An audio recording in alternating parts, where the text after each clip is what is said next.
Assalamualaikum warahmatullahi wabarakatuh. Selamat pagi, siang, sore, dan malam. Kali ini kita akan belajar mengenai mata kuliah, perancangan, dan pengembangan kurikulum. Pada mata kuliah ini, di dalam topik 5 itu membahas mengenai modul rancangan pembelajaran dalam UBD. Kami dari kelompok 5 yang beranggotakan Eril Ksiana, Surya Purnama Putra, dan Indah Amalia akan membahas mengenai ruang kolaborasi. Di dalam ruang kolaborasi, ini terdapat beberapa pertanyaan yang sudah kami diskusikan bagaimana caranya peserta didik akan dibimbing dalam penilaian diri, evaluasi diri, dan penyesuaian.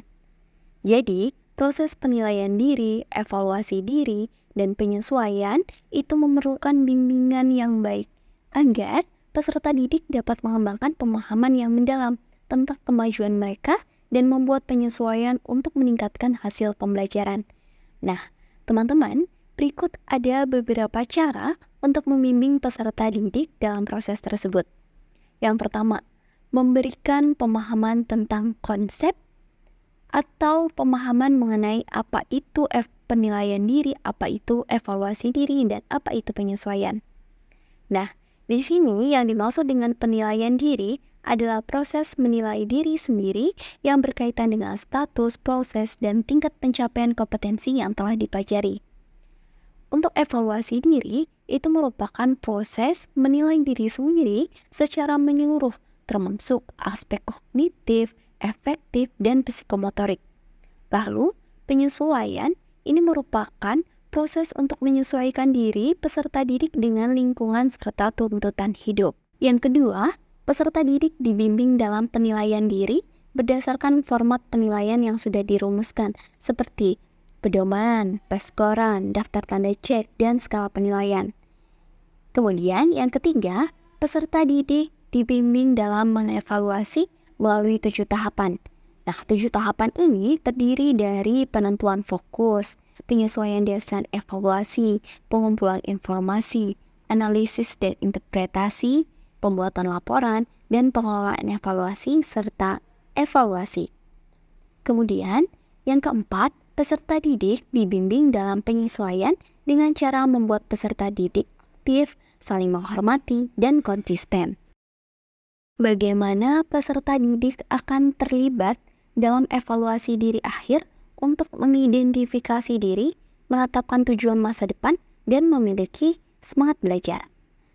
Nah, peserta didik akan terlibat dalam evaluasi diri, dalam mengidentifikasi diri, menetapkan tujuan masa depan, serta memiliki semangat belajar apabila pendidik itu dapat memberikan pengertian tujuan serta manfaat dari evaluasi diri. Nah, di sini ada strategi yang dapat pendidik lakukan dalam melibatkan peserta didik dalam evaluasi diri. Strategi tersebut seperti 1. Menjadikan evaluasi diri terintegrasi dengan pembelajaran. 2. Pastikan peserta didik memahami nilai dari evaluasi diri. 3. Memberikan kriteria yang jelas. Keempat, peserta didik, teman, dan guru bekerja sama dalam menerapkan evaluasi diri. Kelima, memasukkan evaluasi diri dalam portofolio peserta didik. Keenam, menyediakan pertanyaan-pertanyaan yang dapat membantu peserta didik dalam melakukan refleksi terhadap pekerjaan yang telah diselesaikan. Dan yang ketujuh, melakukan variasi dalam pelaksanaan evaluasi. Bagaimana peserta didik akan dibantu untuk melihat dari apa yang telah mereka pelajari dan apa yang membutuhkan untuk penyempurnaan lebih lanjut. Menurut kami, untuk membantu peserta didik melihat apa yang telah mereka pelajari dan apa yang memerlukan penyempurnaan lebih lanjut, seorang pendidik perlu mengimplementasikan beberapa strategi seperti berikut. 1. Pendidik dapat memberikan kesempatan kepada peserta didik untuk melakukan penilaian diri dan evaluasi diri yang dapat membantu peserta didik melihat apa yang telah mereka pelajari dan apa yang membutuhkan penyempurnaan lebih lanjut. 2. Pendidik dapat memberikan umpan balik terbuka dengan cara memberikan umpan balik secara teratur, baik secara lisan maupun tertulis. Kemudian menjelaskan secara rinci tentang prestasi mereka, menyebutkan aspek-aspek yang sudah baik, dan mengidentifikasi area yang perlu ditingkatkan. Ketiga, dapat melakukan refleksi pembelajaran, di mana refleksi pembelajaran ini dapat dilakukan dengan mendorong peserta didik untuk melakukan refleksi pribadi tentang pembelajaran mereka. Hal ini bisa dilakukan melalui jurnal refleksi atau catatan pribadi. Keempat, pendidik dapat memberikan penugasan metakognitif yang dapat mendorong pemahaman diri terhadap proses berpikir mereka. Misalnya, meminta mereka menjelaskan bagaimana mereka memecahkan suatu masalah atau mengatasi kesulitan. Kelima, pendidik juga dapat melakukan bimbingan konseling pendidikan secara rutin. Dalam sesi ini, diskusikan prestasi akademis, tujuan belajar mereka, dan strategi untuk meningkatkan hasil belajar. Jadi, dengan menggunakan kombinasi strategi ini, pendidik dapat membantu peserta didik secara aktif untuk melibatkan diri dalam proses pembelajaran, melihat pencapaian mereka, dan mengidentifikasi area yang memerlukan penyempurnaan lebih lanjut. Pengalaman belajar apa yang paling baik sehingga dapat mengembangkan dan memperdalam pemahaman peserta didik? Contoh pengalaman belajar IPA SMP.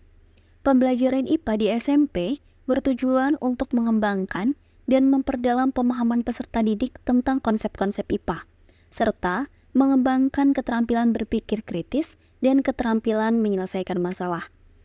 Pengalaman belajar IPA yang efektif dapat membantu peserta didik mencapai tujuan tersebut. Contoh pengalaman belajar IPA yang paling efektif yang bisa digunakan. 1. Eksperimen. Eksperimen adalah salah satu pengalaman belajar IPA yang paling efektif. Eksperimen dapat membantu peserta didik memahami konsep-konsep IPA secara langsung. Misalnya, untuk mempelajari konsep fotosintesis, peserta didik dapat melakukan eksperimen dengan menanam tanaman di tempat yang berbeda-beda pencahayaan. Peserta didik dapat mengamati perubahan yang terjadi pada tanaman dan kemudian menggunakan data pengamatan untuk membuat kesimpulan tentang fotosintesis. Kedua, proyek.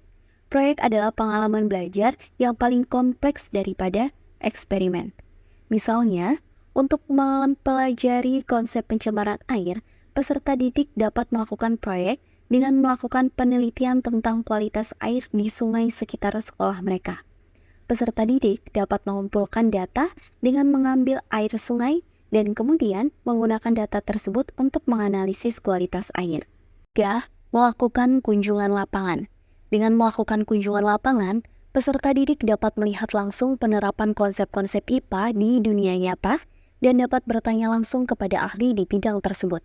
Misalnya, untuk mempelajari konsep ekosistem, peserta didik dapat melakukan kunjungan lapangan ke kebun binatang. Peserta didik dapat melihat langsung berbagai jenis hewan dan tumbuhan yang hidup di ekosistem tersebut dan dapat bertanya langsung kepada pemandu kebun binatang tentang interaksi antar makhluk hidup di ekosistem tersebut. Keempat, pembelajaran berbasis masalah. Jadi, peserta didik harus menggunakan pengetahuan dan keterampilan mereka untuk menyelesaikan masalah. Misalnya, untuk mempelajari konsep energi, peserta didik dapat diberikan masalah untuk mengembangkan sumber energi alternatif yang ramah lingkungan. Peserta didik harus menggunakan pengetahuan mereka tentang berbagai jenis energi untuk mengembangkan solusi yang tepat. Bagaimana meminimalkan kemungkinan kesalahpahaman? Jadi, untuk meminimalkan kemungkinan kesalahpahaman, kita harus memastikan bahwa tujuan pembelajaran jelas dan dapat dipahami oleh pendidik dan peserta didik. Kita harus menghindari penggunaan bahasa yang sulit dipahami. Kita juga harus mampu menciptakan suasana proses pembelajaran yang dapat mendukung komunikasi terbuka serta pertukaran ide. Kita juga harus menggunakan berbagai metode pengajaran yang dapat menjangkau berbagai gaya belajar peserta didik. Kita perlu memberikan umpan balik yang konsisten terhadap kemajuan peserta didik. Karena hal ini tidak hanya dapat membantu peserta didik dalam memahami kemajuannya, tetapi juga dapat memberikan kesempatan kepada peserta didik untuk dapat memperbaiki kesalahannya dalam proses pembelajaran. Kita juga perlu menggunakan teknologi pendidikan sesuai zaman dengan tetap memperhatikan kemudahan peserta didik untuk dapat mengakses teknologi tersebut. Kita juga perlu mengkaitkan materi dalam pembelajaran dengan kehidupan sehari-hari yang dialami oleh peserta didik. Karena dengan mengaitkan, maka peserta didik akan termotivasi untuk memahami pembelajaran lebih dalam. Kita juga perlu melakukan evaluasi pemahaman dari peserta didik melalui kuis, diskusi, ataupun proyek. Kemudian, kita harus melibatkan peserta didik secara aktif dalam proses pembelajaran. Kita juga perlu menggunakan metode pembelajaran berbasis masalah yang dapat memperdalam pemahaman serta mendorong peserta didik untuk dapat menyelesaikan masalah nyata atau proyek yang dapat membantu dalam mengatasi kesalahpahaman dalam pemahaman materi. Bagaimana mengatur dan mengurutkan pengajaran dan pembelajaran untuk memaksimalkan keterlibatan dan efektivitas. Hal ini bisa kita lakukan dengan 1. Merancang atau menyusun kurikulum terstruktur dengan jelas, di mana setiap topik secara logis dan saling terkait antar satu topik dan mencapai pemahaman yang lebih dalam. 2. Tentukan tujuan dari proses pembelajaran yang ingin dicapai secara jelas. 3. Susun materi pembelajaran dalam urutan yang masuk akal, dimulai dengan konsep sederhana sampai konsep yang kompleks. 4. Gunakan metode pembelajaran yang tepat, misalnya demonstrasi, diskusi, studi kasus, atau proyek kelompok. 5. Pastikan materi pembelajaran mudah diakses oleh peserta didik, baik secara online maupun materi dalam bentuk cetak. 6. Tentukan jadwal pembelajaran yang struktur dengan menetapkan batas waktu untuk setiap aktivitas pembelajaran. 7. Berikan evaluasi pemahaman secara berkala yang dapat berupa kuis, diskusi kelompok, atau proyek kecil. 8. Libatkan peserta didik untuk dapat berpartisipasi aktif dalam proses pembelajaran. 9. Sesuaikan proses pembelajaran dengan kebutuhan setiap peserta didik. Dan yang terakhir, berikan umpan balik yang bersifat konstruktif sehingga dapat membantu peserta didik untuk memahami atau memperbaiki kesalahan dalam proses pembelajaran. Nah, berikut tadi adalah beberapa penjelasan yang bisa kami sampaikan. Jadi dengan menyimak video ini, kita sudah belajar bersama mengenai ruang kolaborasi pada topik 5. Kami mengucapkan terima kasih karena sudah belajar bersama dengan menyimak video ini. Semoga penjelasan tersebut dapat bermanfaat dan sampai berjumpa di pembelajaran selanjutnya.